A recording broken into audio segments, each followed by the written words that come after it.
Megan Western with our Verify the Vote team joins us now to break down one of those races using the 13WMAZ election tracker with UGA political science professor Dr. Charles Bullock. Megan?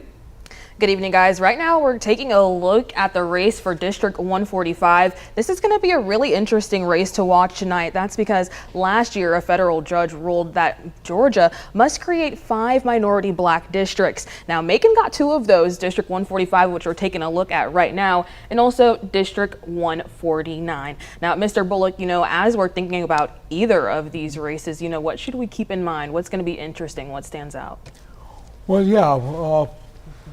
This is particularly interesting because Floyd Griffin served in the legislature once before. He was in the state senate. So it's not like he is an unknown candidate, like he's a rookie. I mean, he has been involved in politics.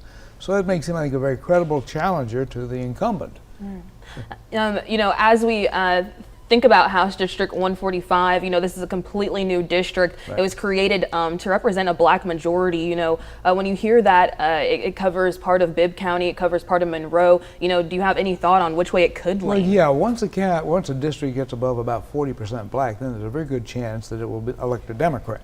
No guarantees, but that's generally what happens, yeah. So that's kind of a threshold. Doesn't give you a majority black to elect a Democrat, but 40%, that usually works for Democrats.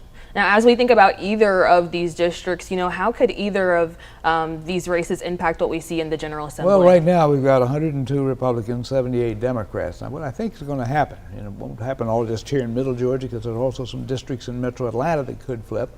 But my guess is that we may see Republicans drop below 100 seats. Nowhere close to losing their majority, but I think it's going to continue to tighten up. Now, we'll continue to bring you a county-by-county look at the races throughout the night. And I'm actually now going to send it over to our reporter who's live covering the race for House District 145, Naomi Washington. Naomi, what have the candidates been up to today?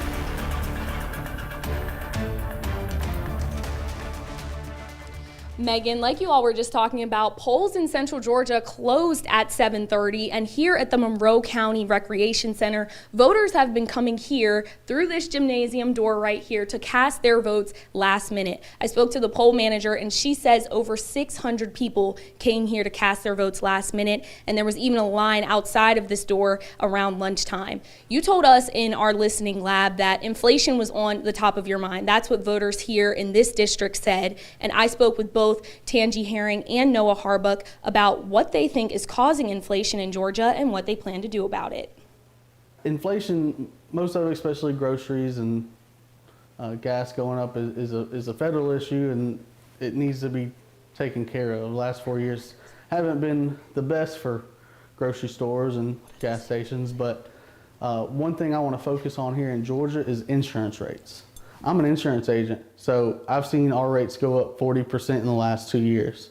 I believe with lawsuit reform, we can lower the rates. Oh my, inflation is hard for everybody right now. I think when we're looking at inflation, we have to not only address the issue, but also talk about solutions. And solutions that I'm looking at right now is making sure that we bring economic development to Middle Georgia, Macon, Bibb, and Forsyth, so that young people can get jobs and be able to sustain a living here in our community and stay.